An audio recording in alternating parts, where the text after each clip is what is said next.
Hey, this is Krisha. Welcome to my channel. I just want to give a small garden update. I have some new growth and it seems like I have new growth daily, but those are my cabbages right there that I just transplanted a few days ago. Those are collards and cauliflower.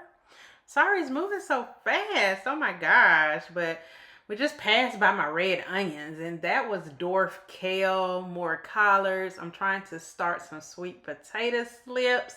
Hopefully I can get those to grow. If not, I'll just have to rely on I have some Murasaki sweet potato slips already. They're in some water right now. So that's a cabbage. I had cut that back we had some ice here in Texas. So I had to cut it all the way back. And as you can see, it is growing nicely. And more collards. I don't even eat collards like that, but they are easy to grow. And that's my prized possession, my cabbage. Yes, I'm so proud of it. I can't wait until the head gets bigger.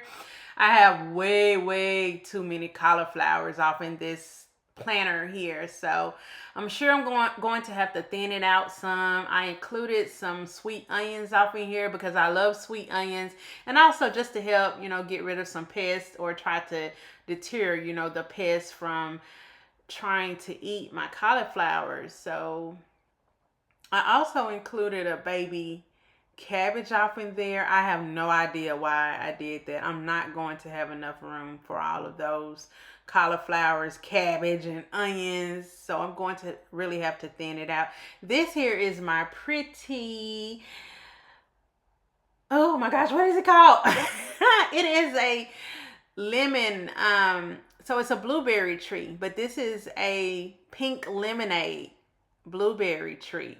And I have flowers already developing on it, and it's not even that time of year, but hey, it is confusing here in Texas.